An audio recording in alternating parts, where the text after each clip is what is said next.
Hello guys, स्वागत है आप सभी का राज एजुकेशन में। आज के इस वीडियो में हम इस स्टोरी को ट्रांसलेट करेंगे। तो सबसे पहले इसके प्रत्येक सेंटेंस को अलग अलग लिख लेते हैं। हमने इसके प्रत्येक सेंटेंस को अलग अलग लिख लिया है। अब चलिए ट्रांसलेट करते हैं। पहला सेंटेंस है शाम का समय था। अब यहाँ पर सब्जेक्ट क्या होगा, इसको इंट्रोडक्टरी सब्जेक्ट इट के द्वारा बनाएंगे। जब भी समय की बात हो, मौसम की बात हो, उसको इंट्रोडक्टरी सब्जेक्ट इट के द्वारा बनाया जाता है। तो यहाँ लिखेंगे इट। पास्ट की बात हो रही, होना बताया जा रहा है और होना बताने वाली वर्ब बी होती है। पास्ट टेंस से वर्ब की सेकंड फॉर्म का यूज करेंगे और बी का सेकंड फॉर्म होता है वाज या वर। इट के साथ में हमेशा वाज आता है तो लिखेंगे इट वाज। इट वाज यानी कि था। क्या था? यहाँ पर इट की मीनिंग नहीं निकलेगी क्योंकि ये इंट्रोडक्टरी सब्जेक्ट बनकर आया है। जब भी इट इंट्रोडक्टरी सब्जेक्ट बनकर आता है उसकी मीनिंग नहीं निकलती है। वैसे इट का मतलब होता है वाह, तो यहाँ पर केवल इसकी मीनिंग निकलेगी। इट वाज यानी कि था। क्या था? शाम का समय। शाम के समय को कहते हैं इवनिंग, तो लिखेंगे it was evening. It was evening यानी कि शाम का समय था। नेक्स्ट सेंटेंस है एक बालक एक किसान के पास गया। यहाँ सब्जेक्ट कौन है, कौन गया? एक बालक। लिखेंगे अ चाइल्ड। अ चाइल्ड एक बालक। गया जाने की इंग्लिश होती है गो। पास्ट टेंस है, वर्ब की सेकंड फॉर्म का यूज करेंगे। गो की सेकंड फॉर्म होती है वेंट यानी कि गया। तो अ चाइल्ड एक बालक वेंट गया।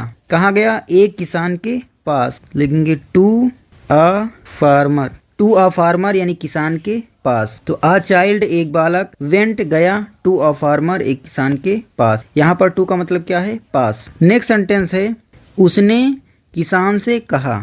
किसने कहा? उसने, तो हो जाएगा सब्जेक्ट ही। लिखेंगे ही कहा सेड। कहने की इंग्लिश होती है से। पास्ट टेंस से वर्ब की सेकंड फॉर्म का यूज करेंगे। से की सेकंड फॉर्म होती है सेड। ही सेड उसने कहा। किससे कहा? किसान से। लिखेंगे to the farmer. He said उसने कहा टू द फार्मर, फार्मर से। यहाँ पर फार्मर से पहले एक डिफरेंट आर्टिकल द का यूज किया गया है क्योंकि इससे पहले वाले सेंटेंस में फार्मर की बात हो चुकी है, इसीलिए ये फार्मर डेफिनेट हो गया और इसके आगे एक डिफरेंट आर्टिकल द का यूज कर लिया गया है। He said to the farmer, उसने फार्मर से कहा। क्या कहा? इन्वर्टेड कामा में दिया हुआ है मैं निर्धन बालक हूँ। लिखेंगे आई एम, मैं हूँ क्या हूँ? निर्धन बालक। I am a poor child. I am a poor child, मैं एक निर्धन बालक हूँ। नेक्स्ट सेंटेंस है मेरी माँ विधवा है। किसके विषय में बात हो रही है? मेरी माँ की। सब्जेक्ट हो गया माई मदर। माई मदर मेरी माँ विधवा है। इस सेंटेंस में भी होना बताया जा रहा है। होना बताने वाली वर्ब होती है बी। यहाँ पर प्रेजेंट की बात हो रही है। प्रेजेंट में वर्ब की फर्स्ट फॉर्म का यूज करते हैं और बी का फर्स्ट फॉर्म होता है is am are. My mother singular है, इसके अनुसार हमेशा इज आएगा, तो यहाँ लिखेंगे माई मदर इज मेरी माता है। क्या है? विधवा, तो लिखेंगे my mother is a window. Window means होता है विधवा। माई मदर इज मेरी माता है अ विडो, विधवा। जितने भी सिंगुलर काउंटेबल नाउन होते हैं उनको आर्टिकल देना पड़ता है ए या एन। यहाँ पर कॉन्सोनेंट साउंड हो रही है इसलिए यहाँ पर ए आया है। अगर वावेल साउंड होती तो यहाँ पे एन आता। नेक्स्ट सेंटेंस है क्या आप मुझे कुछ काम दे सकते हैं। तो इस सेंटेंस में सकना आ रहा है और परमिशन मांगी जा रही है। सकना बताने वाली वर्ब होती है कैन। कैन के साथ में वर्ब की फर्स्ट फॉर्म का यूज किया जाता है। तो यहाँ पर क्या से प्रश्न पूछा गया है। जब भी प्रश्न पूछा जाता है तो हेल्पिंग वर्ब को पहले लिखा जाता है सब्जेक्ट से, तो कैन लिखेंगे कैन। अब यहाँ पर सब्जेक्ट क्या है? आप यानी कि यू, तो लिखेंगे कैन यू, क्या आप दे सकते हैं। देने की इंग्लिश होती है गिव। अब कैन के बाद क्या लिखना है? सब्जेक्ट लिख गया है। अब कैन के साथ में वर्ब की फर्स्ट फॉर्म का यूज करते हैं, तो यहाँ पर सब्जेक्ट के बाद में क्या लिखेंगे? वर्ब। कौन सा काम हो रहा है? देना। देने की इंग्लिश होती है गिव, तो हो जाएगा कैन यू गिव, क्या आप दे सकते हैं। किसको दे सकते हैं? मुझे, तो लिखेंगे मी। कैन यू गिव मी, क्या आप मुझे दे सकते हैं। क्या दे सकते हैं? कुछ काम, some work. Can you give me, क्या आप मुझे दे सकते हैं सम वर्क, कुछ काम। क्या आप मुझे कुछ काम दे सकते हैं। नेक्स्ट सेंटेंस है उसने यह भी कहा कि मैं कई दिनों से काम की तलाश में फिर रहा हूँ। तो पहले इतना बनाते हैं उसने यह भी कहा कि। ही यानी उसने यह भी कहा कि। इस सेंटेंस में भी आ रहा है और भी की इंग्लिश होती है आल्सो, लेकिन आल्सो का इस्तेमाल हमेशा वर्ब से पहले किया जाता है। तो यहाँ पर लिखते हैं हम ही सेड लिखते, लेकिन सेड से पहले हम क्या लिखेंगे? आल्सो लिखेंगे। तो यहाँ पर लिखेंगे ही आल्सो सेड की that. He also said that, उसने यह भी कहा की। अब यहाँ पर आल्सो की जो मीनिंग होगी वो सब्जेक्ट पे नहीं जाएगी, क्योंकि सब्जेक्ट तो वही है, क्योंकि आल्सो की मीनिंग हमेशा उससे पहले आने वाले सेंटेंस पे डिपेंड करती है। अगर सब्जेक्ट चेंज हो रहा है तो आल्सो की मीनिंग सब्जेक्ट पे जाएगी। लेकिन यहाँ पर अगर इससे पहले वाला सेंटेंस देखें, अब इस सेंटेंस में लिखा था उसने किसान से कहा कि मैं निर्धन बालक हूँ। कहने वाला कौन है? वही ही, तो वही कह रहा है। लेकिन यहाँ पे उसने कहा मैं निर्धन बालक हूँ, और इस सेंटेंस में क्या कह रहा है? मैं कई दिनों से काम की तलाश में फिर रहा हूँ। यानी कि यहाँ पर क्या बदल रहा है? एक्शन बदल रहा है। तो यहाँ पे भी की जो मीनिंग आएगी वो एक्शन पे आएगी, सब्जेक्ट पे नहीं आएगी। सब्जेक्ट तो वही है। उस सेंटेंस में भी कौन कह रहा था? ही कह रहा था, यानी वह कह रहा था। इस सेंटेंस में भी सब्जेक्ट कौन है? ही। तो सब्जेक्ट चेंज नहीं हो रहा है, तो जो भी की मीनिंग जाएगी किस पे जाएगी? यहाँ पे एक्शन चेंज हो रहा है। पहले एक्शन दूसरा था, अब यहाँ पे एक्शन क्या हो रहा है? कई दिनों से काम की तलाश में फिर रहा हूँ, यानी काम की तलाश में फिरना। तो यानी कि जो भी की सेंस होगी तो इस एक्शन पे जाएगी। इसलिए यहाँ पे लिखा है उसने या भी कहा कि, यानी कि उसके एडिशन में क्या कहा कि वो कई दिन से काम की तलाश में फिर रहा है, ये सेंस जाएगा। बाकी जो आल्सो का प्लेस है वो वहीं पे रहता है, हमेशा वर्ब से पहले लिखा जाता है। अगर हेल्पिंग वर्ब है तो हेल्पिंग वर्ब के बाद में लिखा जाएगा। ही आल्सो सेड दैट, आप इसके स्थान पर ये भी लिख सकते हैं क्या? ही एडेड दैट, इसका मतलब भी यही होगा, उसने यह भी कहा कि। तो चाहे आप ये लिखें ही आल्सो सेड दैट, चाहे आप लिखें ही एडेड दैट, उसने यह भी कहा कि। अब बाकी का सेंटेंस बनाते हैं। क्या कहा? मैं कई दिनों से काम की तलाश में फिर रहा हूँ। काम की तलाश में फिर रहा हूँ, इसका मतलब क्या है? वो काम को ढूंढ रहा है। तो पहले सब्जेक्ट लिखेंगे। सब्जेक्ट क्या है? कौन काम की तलाश में फिर रहा है? वही लड़का जो कह रहा है। तो यहाँ पर तो मैं लिखा है, यहाँ पे आई नहीं लिखेंगे, क्योंकि इसको इनडायरेक्ट स्पीच में बनाएंगे, क्योंकि यहाँ पे दैट लगा दिए हैं। अब दैट लगा के इसको जोड़ना है, तो यहाँ पर सब्जेक्ट क्या आएगा? यहाँ आई तो आएगा नहीं, जो सब्जेक्ट हमारा है वही आएगा। कौन काम की तलाश में फिर रहा है? ही। तो यहाँ पर भी ही लिखेंगे, तो लिखेंगे ही, भले ही ये मैं लिखा हो, लेकिन हम सब्जेक्ट कौन है? ही है ना, तो यहाँ पे ही लिखेंगे। अगर डायरेक्ट स्पीच में लिखना होता कामा इनवर्टेड कामा में, तब मैं के लिए आई लिखते, लेकिन यहाँ पर इसको इनडायरेक्ट में बना रहे हैं, दैट से जोड़ दिए हैं इसको, इसलिए यहाँ पर सब्जेक्ट क्या आएगा? ही आएगा। तो ही। अब क्या लिखा है? काम की तलाश में फिर रहा हूँ। कॉन्टिन्यूअस है, लेकिन कौन सा कॉन्टिन्यूअस है? सिंपल कॉन्टिन्यूअस तो है नहीं ये। यहाँ पे पीरियड ऑफ टाइम पे जोड़ दिया गया है, लिखा है कई दिनों से, यानी कि ये परफेक्ट कॉन्टिन्यूअस है। और परफेक्ट कॉन्टिन्यूअस को हमेशा इस स्ट्रक्चर से बनाते हैं, हैव बीन प्लस वर्ब की आईएनजी फॉर्म से बनाते हैं। लेकिन ये पास्ट की बात हो रही है, और पास्ट में हमेशा वर्ब की सेकंड फॉर्म का यूज करते हैं, और हैव की सेकंड फॉर्म क्या होती है? हैड होती है। तो यहाँ क्या लिखेंगे? हैड बीन वर्ब की आईएनजी फॉर्म, तो ही हो गया है। यहाँ पर सब्जेक्ट लिख गया, अब क्या लिखना है? हैड, तो लिखेंगे ही हैड, फिर बीन। अब आईएनजी फॉर्म का लिखना है। यहाँ पे कौन सा एक्शन हो रहा है? काम में फिर रहा है लिखा है, यानी कि काम की तलाश कर रहा है। तो तलाश करना या ढूंढना, यानी कि काम को ढूंढ रहा है। और ढूंढने की इंग्लिश क्या होती है? Look for. Look for means होता है ढूंढना, तो यहाँ पे लिखेंगे लुक, लेकिन कॉन्टिन्यूअस है, वर्ब की आईएनजी फॉर्म का इस्तेमाल करना है, तो आईएनजी जोड़ देंगे, क्या हो जाएगा? Looking for. किसकी तलाश कर रहा है? काम की, तो लिखेंगे लुकिंग फॉर अ जॉब। तो he had been looking for, वो तलाश कर रहा है किसकी? अ जॉब, काम की, कई दिनों से। तो क्या लिखेंगे? For several days. For several days, कई दिनों से। तो ही आल्सो सेड दैट, उसने यह भी कहा कि, चाहे आप लिखें ही एडेड दैट, तो इसके स्थान पर आप इसको लिख सकते हैं। आगे he had been looking for, वह ढूंढ रहा है, अ जॉब यानी काम, फॉर सेवरल डेज, कई दिनों से।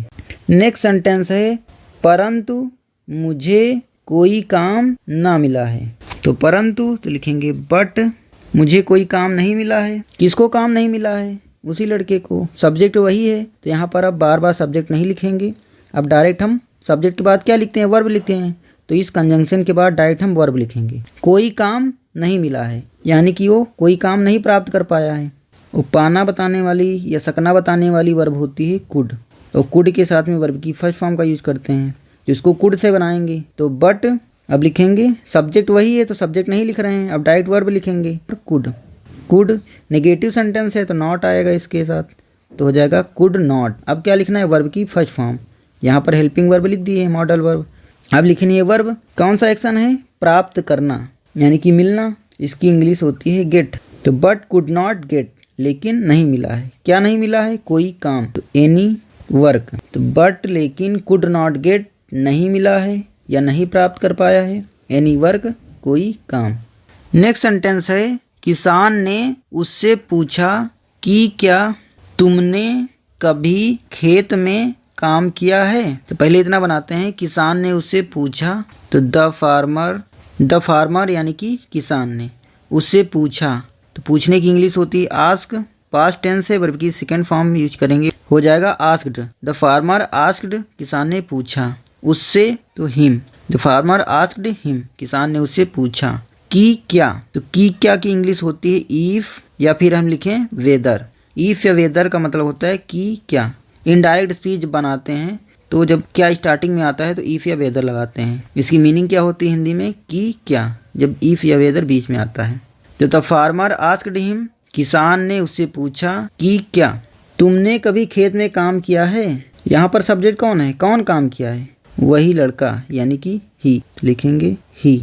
कभी काम किया है, जब सेंटेंस में कभी इस तरह के वर्ड आते हैं इसको परफेक्ट में बनाते हैं। और परफेक्ट का स्ट्रक्चर क्या होता है, हैव प्लस वर्ब की थर्ड फॉर्म। लेकिन यहाँ पर पास्ट की बात हो रही है, पास्ट में हमेशा वर्ब की सेकंड फॉर्म का यूज करते हैं और हैव की सेकंड फॉर्म होती है हैड। यहाँ पे क्या लिखेंगे, हैड थर्ड फॉर्म, तो लिखेंगे ही हैड।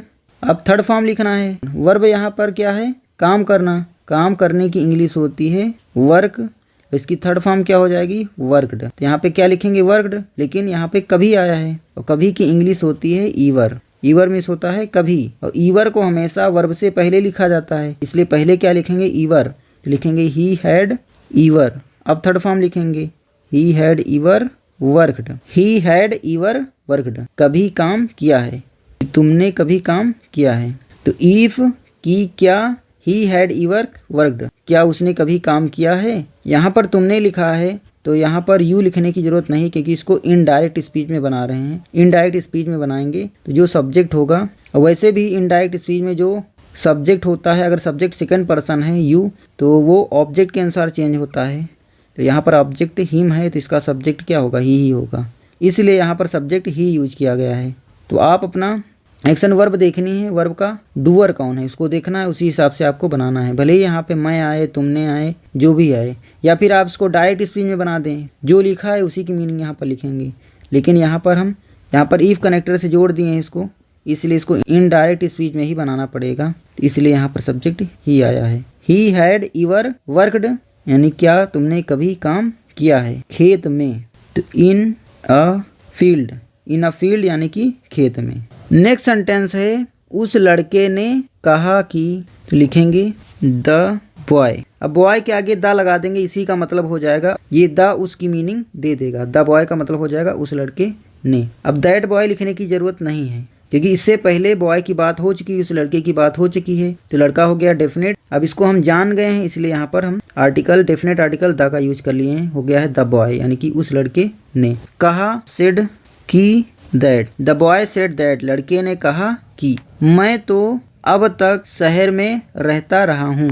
तो कौन रह रहा है, वही लड़का। तो इसको भी इनडायरेक्ट में ही बनाएंगे, कौन रह रहा है, वही लड़का यानी कि बॉय। तो अब यहाँ पे बार बार बॉय नहीं लिखेंगे, क्योंकि नाउन के रिपीटेशन को बचाने के लिए हम प्रोनाउंस का यूज करते हैं। तो यहाँ पर इसका प्रोनाउन आएगा, और बॉय के लिए कौन सा प्रोनाउन आएगा, ही, तो लिखेंगे ही। ये कौन सा एक्शन हो रहा है, यहाँ पर रह रहा है, यानी कि ये कंटिन्यूअस है, लेकिन इस सेंटेंस में भी ड्यूरेशन ऑफ टाइम पे जोड़ दिया गया है, यानी कि इसको भी परफेक्ट कंटिन्यूअस में बनाना है। और परफेक्ट कंटिन्यूअस का स्ट्रक्चर होता है हैव बीन प्लस वर्ब की आईएनजी फॉर्म का। लेकिन ये पास्ट की बात हो रही है, और पास्ट में हमेशा वर्ब की सेकंड फॉर्म का यूज करते हैं, और हैव की सेकंड फॉर्म क्या होती है, हैड होती है। तो यहाँ पर स्ट्रक्चर क्या बन जाएगा, हैड बीन वर्ब में आईएनजी, तो लिखेंगे ही। अब लिखेंगे हैड। अब क्या लिखना है, बीन, तो हैड बीन। रह रहा है, कौन सा एक्शन है, रहना, रहने की इंग्लिश होती है लिव, आईएनजी जोड़ देंगे, हो जाएगा living. He had been living, वो रह रहा है। इस सेंटेंस के अकॉर्डिंग बोले तो कहेंगे मैं रह रहा हूँ। अब भले ही इसमें हूँ आ रहा हो, आपको यहाँ से देखने से लग रहा होगा, यहाँ से देखने से लग रहा होगा कि ये प्रेजेंट की बात हो रही है, लेकिन हमारा जो रिपोर्टिंग वर्ब है ये पास्ट टेंस में है, तो इधर वाला रिपोर्टेड जो स्पीच होगा वो भी पास्ट में होगा, इसलिए हम यहाँ पर पास्ट का इस्तेमाल किए हैं। वैसे ये जो बात हो रही है वो पास्ट की बात हो रही है, इसलिए वर्ब की सेकंड फॉर्म का यूज कर रहे हैं। तो ही हैड बीन लिविंग, वो रह रहा है शहर में। इन अ सिटी शहर में। द बॉय सेड दैट, लड़के ने कहा कि ही हैड बीन लिविंग, कि वो रह रहा है इन अ सिटी, शहर में। अब तक के लिए आप स्टिल यूज कर सकते हैं, यहाँ पर आप स्टिल लिख सकते हैं। Still, he had been still living in a city, वो अभी भी शहर में रह रहा है। आप स्टिल ना भी लगाएं तब भी इस स्ट्रक्चर में इसका सेंस निकल जाएगा, ही हैड बीन लिविंग में, कि वो अब तक रह रहा है इन अ सिटी, शहर में। इसके आगे है परंतु मैं कोई भी काम करने को तैयार हूँ। परंतु यानी कि बट, मैं तैयार हूँ, आई am ready. I am ready यानी कि मैं तैयार हूँ। क्या करने में तैयार हूँ? काम को करने में। तो रेडी के बाद जब भी वर्ब को लिखा जाता है तो टू इन्फिनिटिव में लिखते हैं, तो टू लिखेंगे, फिर अब वर्ब को लिखेंगे। काम करने को, काम करने की इंग्लिश होती है डू, तो जाएगा आई एम रेडी, मैं तैयार हूँ, टू डू यानी कि करने को। क्या करने को? कोई भी काम, एनी वर्क। एनी वर्क यानी कोई भी काम। बट, परंतु या लेकिन, आई एम रेडी, मैं तैयार हूँ, टू डू करने को, एनी वर्क काम, टू डू एनी वर्क कोई भी काम करने को। तो I am ready to do any work, मैं कोई भी काम करने को तैयार हूँ। तो आशा करते हैं ये वीडियो आपको अच्छी लगी होगी और इस वीडियो से आपको बहुत कुछ सीखने को मिला होगा। अगर ये वीडियो आपको अच्छी लगी है तो इस वीडियो को लाइक कीजिए और अगर आपने अभी तक हमारे चैनल को सब्सक्राइब नहीं किया है तो कृपया सब्सक्राइब कीजिए। मिलते हैं नेक्स्ट वीडियो में, तब तक के लिए बाय बाय, टेक केयर।